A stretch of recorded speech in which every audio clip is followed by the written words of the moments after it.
Well, we made it to the end. Woohoo! It's been fun. So let's see. I haven't been tracking on the questions. I'm scrolling back to see what we have. We have one question is how much is the cost of the biochar for urban tree planting as a % of total cost of treatment, such as labor, air spade, rental, etc. Who would like to take that one?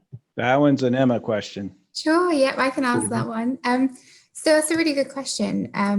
I did include the price of the biochar in the presentation. I think it was £3 per litre. And the applications that we were doing were around 2 litres per planting pit. So the cost of the biochar per tree planting would be around £6.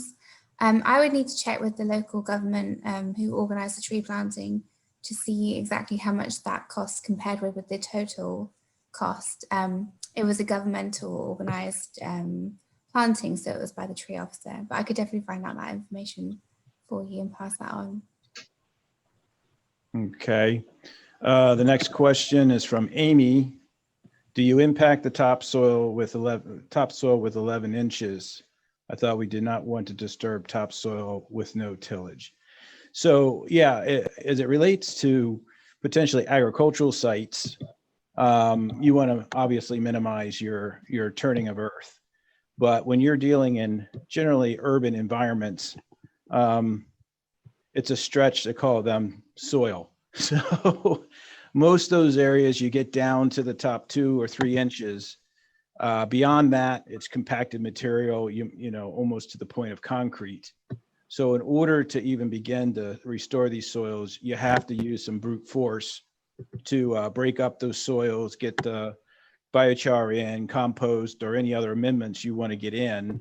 And then you're able to then redress them how you want, whether it's a turf to meadow conversion or just taking it right back to turf.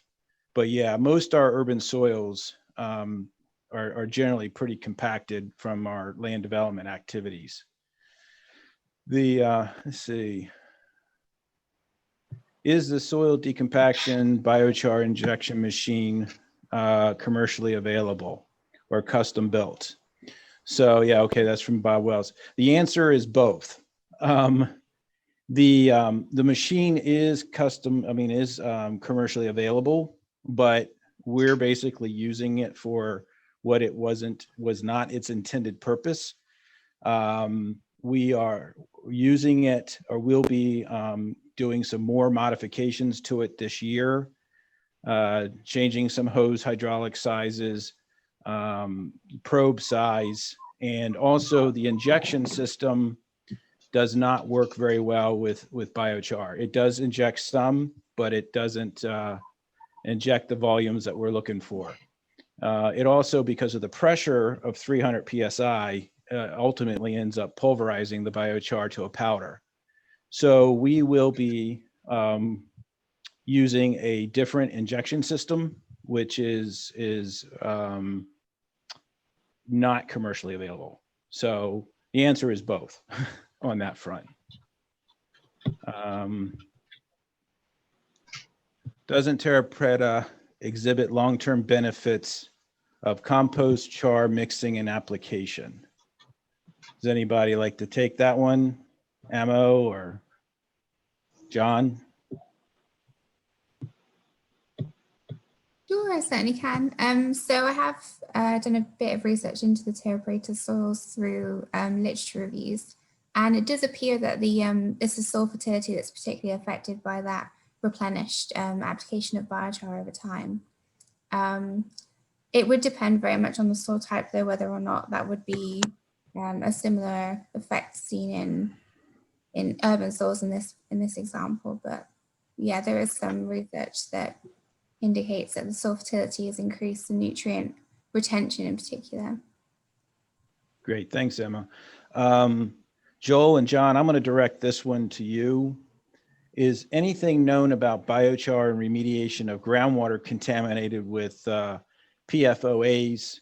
I guess it's kind of fallen in the same aspects of PFAS. Have you all seen anything on that? I have not. I have not seen anything on PFOAs. It's actually something I'd like to test. It seems like it should work, but I just haven't had the opportunity. We've had really good results in testing, as you saw with what Howard was saying earlier today with PAHs. We've seen a lot of good results with PAHs, and I think we might see similar chemistries with PFOAs. Okay. As far as PFAS, I've seen some back and forth literature associated with biochar's role. What I have seen more of is that gasification can actually destroy the PFAS in the contaminated material. But I do not have an answer on can it, depending on the type of biochar, can it absorb or bind up the PFAS or PFOA contaminants. So that one would have to be something that maybe the remediation guys can answer, and we can try to see if any of those can answer, any of them can answer it for tomorrow. How is the process for getting the DOT to allow remediation along the highway? Well, I'm assuming you're talking about the work that we did along I-95 and others. That's not really classified as remediation. It's being done as part of their requirements and permitting for stormwater runoff. And these linear green spaces are not generally credited to at least within the Chesapeake Bay program, are not credited to their requirements or their permit. But in this case, we were basically doing soil rebuilding along those green spaces to capture the runoff and then treat that runoff within the soil matrix and the biochar. We are in the process of trying to get credit for basically not making biochar a new best management practice, but we're trying to work with the regulatory agencies to get biochar as an enhancement to the already approved best management practices. So we know that in bioretention cells or bioswales or even in the soil work, that biochar does enhance the performance of those facilities. So we're basically trying to squeeze out more credit on those existing BMPs. And that's within the Chesapeake Bay watershed. I can't really speak to other places in the nation. John, I know you just did some work on metals associated with, I guess Portland, was it? Or Seattle? Yeah, well, like specifically around like we're dealing with states. The state of Washington, we did quite a bit of work with Herrera and Curtis Hinman over there. He since is retired, but it was 5 years, and it just now got put out as a draft notice to municipalities and the Washington State DOT. And biochar is part of their low impact design for bioretention media in the state of Washington now. I don't know if that draft has been released from Herrera to the general public or not. It's kind of out there to municipalities now so that they know what they need to start doing, basically. And that was a long process, 5 years of working through the steps to meet the baselines that the state demanded, and basically I supplied the media and I supplied advice to Herrera Engineering, and they had to push through all the hoops to get through that process. Okay. I have a couple questions that I want to push to some other folks that I jotted down. Lori, in your work in building a grassroots biochar, what do you want to call it? Following or effort within that particular watershed. Have you seen an increase of interest in it? Number one, with your outreach programs. Number two, have you seen any or have any discussions with some of the elected officials that could help maybe get something like this approved for use in a watershed that you're working in? We have seen a good deal of public interest in biochar in the Ellicott City area because of the threat of flooding and the cost effectiveness of it as a practice. And it's, it's just as a soil amendment, it's not very invasive. So the homeowners are very interested in utilizing biochar on their lawns. But we haven't done tons of projects yet. In terms of the political climate, I think they are intrigued.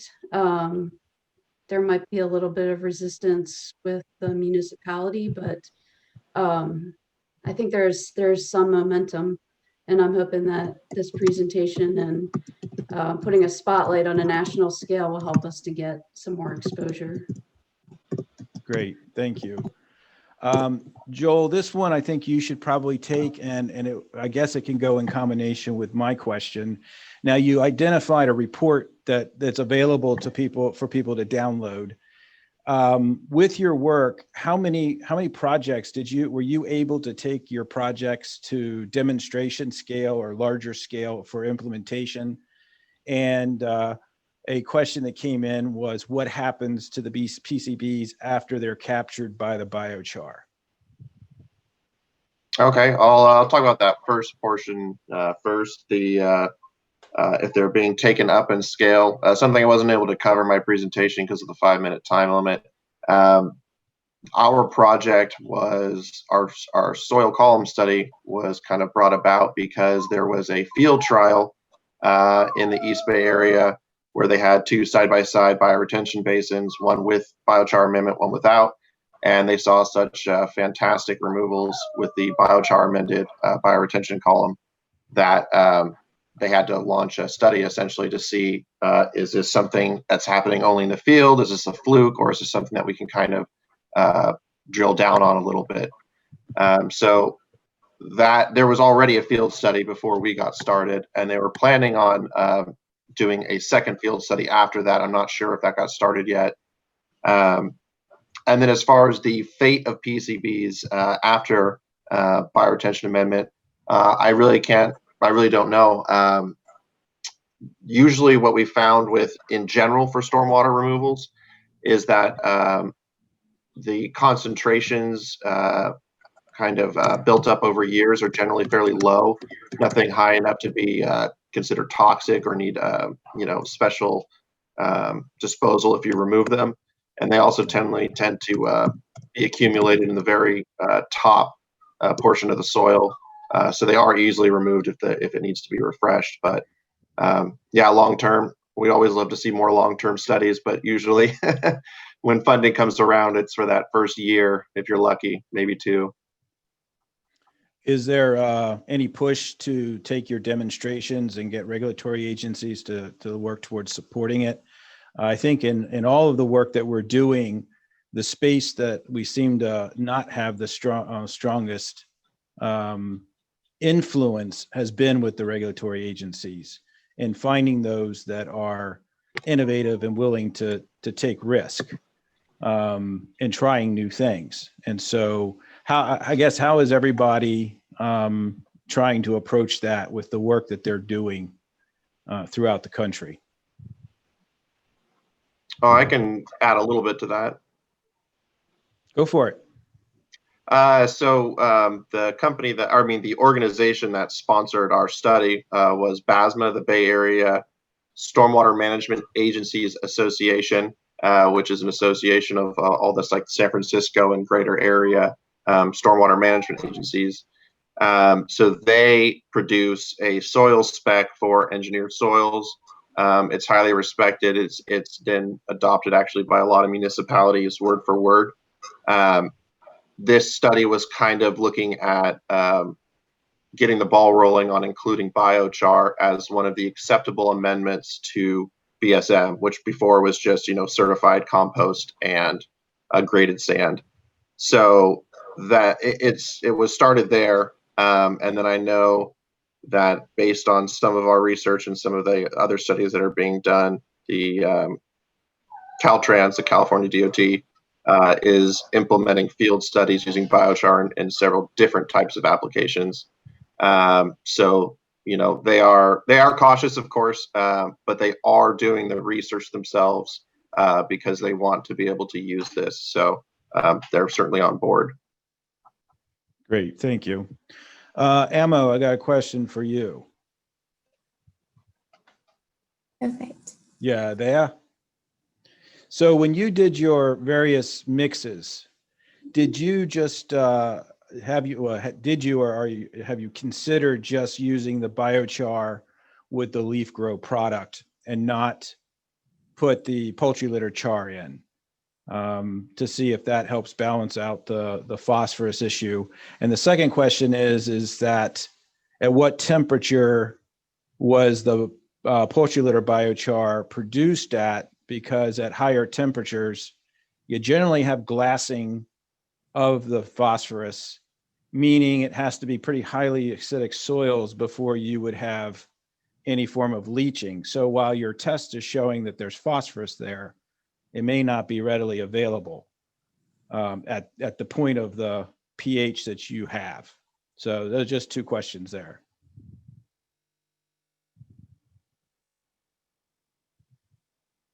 Your mic's not on. Let me see. No, can't hear you. Do you know sign language? Yeah, it's Amo, I think it's on your end. We have you unmuted here. Oh, he's now doing notes. The day of technical difficulties. All right, you can text it in. You put it in the chat. Yeah, answer in the chat, and it would be perfect. Let me see. There was another question here. How effective is biochar getting through the turf layer into the lower soil horizon? Most homeowners won't want to till up the lawn without a significant incentive. And that's very true. That's why, there are some folks, I know Lori works with a company, Davy Landscaping, I think, or Trees. They do put a biochar down as a spread, like a granulated fertilizer, and that will be a slow and steady process. That's not going to happen quickly. And generally that's more for the turf health, and it will get pulled down, or it will move down into the soil profile over time. That's the reason why aerating and putting the blend down at that point in time is probably the fastest to get it to the 3 inches or so. Most of your aerators don't go very deep. So that too would also be a slow process. As far as the lawns, that's true. I mean, if somebody wanted to come to my house and modify my yard and give me a new turf, I'd be okay with it because most of it's weeds anyway. So if I'm going to get a new yard that also gives me the benefit of using less water, absorbing more water, lower fertilizer costs, and stormwater incentives, I'd be happy with that. And the good thing about doing that too is for municipalities. I mean, it is something that they could, in a very cost-effective way, finance doing that. What most people forget is when you see the costs of stormwater, all the green infrastructure, particularly in your higher impervious cities, the costs associated with utilities, utility relocation, pavement, limited space, it's very difficult to get these treatment systems at the right location. You just can't put them anywhere. So the ability to use these green spaces could be a significant advantage to these communities, mainly because of the fact that they don't have to buy the land. There's no need to, go out and purchase it, do environmental studies, and all these other things that are associated with doing stormwater outside of land that the community or the municipality owns. The other benefit is that the landowner will be the one that will maintain it. For whatever reason, we like to cut grass, lots of it. And that takes the, the O&M cost, that's really the real cost of the BMPs out of the picture. So that's why it becomes extremely cost effective to upfront finance and provide these types of services under the ability to use the green space as a best management practice for stormwater. So that's a long-winded answer to the question. Let me see what else we might have. Testing. There you are, Emma. You Go can hear for me. it. I Okay. can. Do you remember what I even asked you? Let's see. I did do with the not adding the poultry litter biochar. I did a lot of soil tests with the Department of Ag with just the biochar, the hardwood biochar.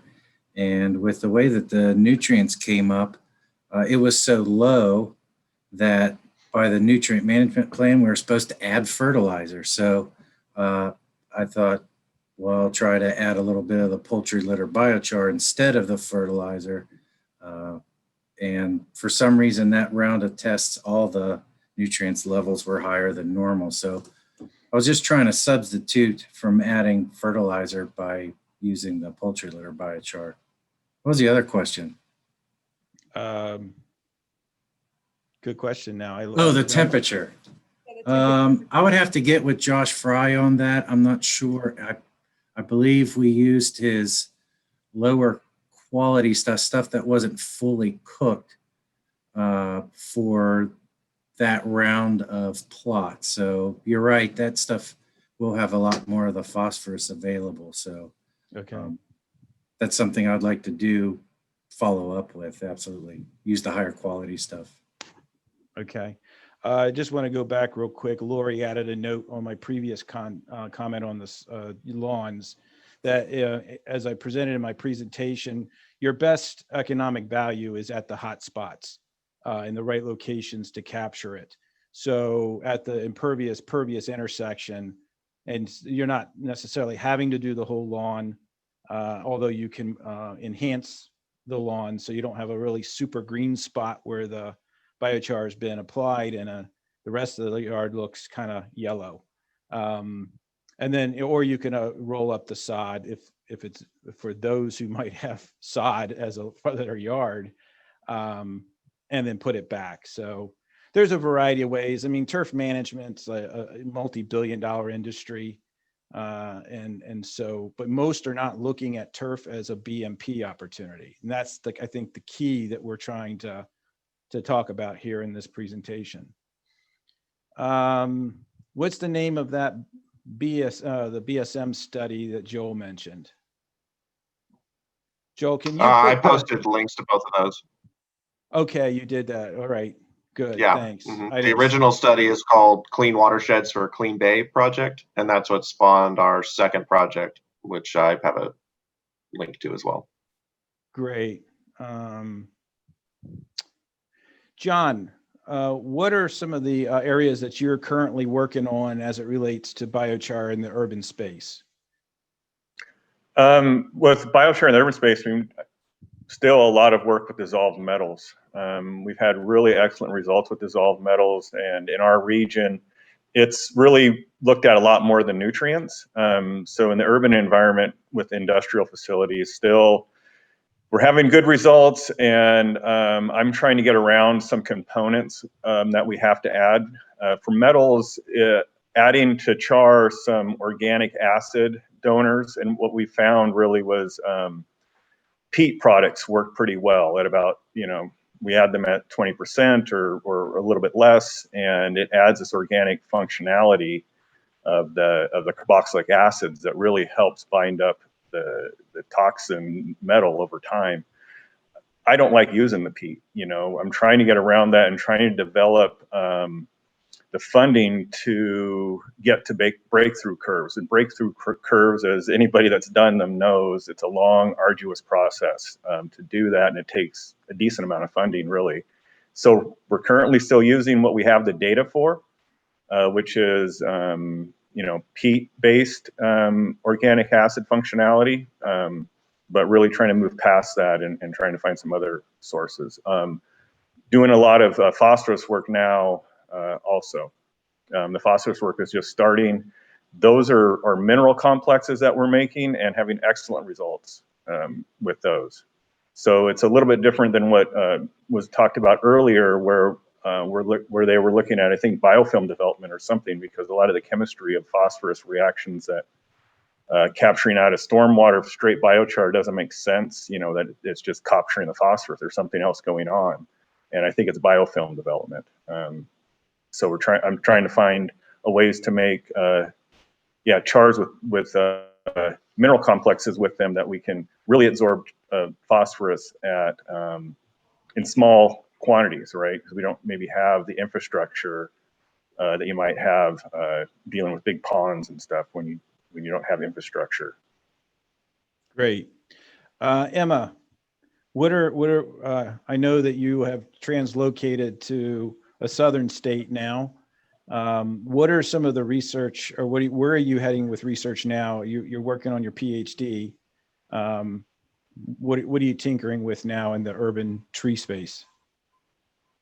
Yes, so one of the things that the company has looked at before has been different pavements, sidewalk components and systems to use in the urban environment. So there's potential to incorporate biochar into some of those as an amendment beneath the structural soils. I personally am very interested in looking at the Stockholm soil solution used in the urban environment and that system. I would really like to investigate that more personally. And then also one of the other trials that I didn't mention from the UK previously was investigating the use of biochar as a top dressing soil amendment for the protection against acute oak decline, which is a big problem in the UK on oak trees, and looking at lesion expansion of those that were already infected, so the actual physical lesions on the trunks. And that did show some potential. It was a small scale trial. It was I think 7 or 8 reps per treatment, so it was pretty small scale, but it did show some potential for biochar use for those lesion forming diseases and reducing the expansion of the lesions. So that would be another interesting area to move into there.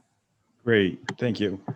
Lori, for you, where is your next venture in trying to continue to move forward your grassroots biochar efforts? We're looking to, we're starting a new winter business with our workforce development programs, our green jobs programs. And as a part of that, we're looking at woodland management opportunities and how we can couple the production of biochar with helping residents to create healthier woodlands and getting their carbon back in the ground, basically in any form we can, but hopefully biochar is one of those. Okay, and Joel, do you have any new research in biochar going on? Nothing I'm currently involved in. We'd really like to see more large-scale field studies. Something I would like to do if the opportunity arises, which it may do as a master's program here at Sac State, would be to look at the improvement of the vegetation of bioretention cells and rain gardens due to the addition of biochar, to try to get beyond the improved water quality, to get some extra benefit there, so that we have another thing to add to the list of, hey, this is really helpful for your BMPs. So I'd like to see a vegetation study. Great. I should get you connected with Dr. Imhoff at UD, because he's done a fair amount in that space already. Yeah, I talked to him. Good. I wanted to just follow up with Bob Wells had another question. I wanted to just be sure it was clarified. Are there any clear standard specification that are recommended for ideal stormwater remediation biochar, or does it always depend on the soils you're putting it into? Well, first, we need to define one, there aren't any standard specifications. I know Joel mentioned some. I know John's worked on some. I've worked on some. So there isn't like a standard. It's pretty much project specific. The second thing is that there's a big difference between the BSM, which is an engineered media that's usually going into a rain garden or a bioretention facility. It's not the amendment of the existing soils. That is probably the simplest and easiest place to start. And there's some studies with UD has done on that as well, on nutrient leaching from different BSM materials. When you go into the soils, in situ soils, then that's a different ballgame. And it needs different types of analysis and measurements and things like that. So yeah, I just wanted to clarify the difference between the engineered media and a modified media as part of our efforts in doing this work.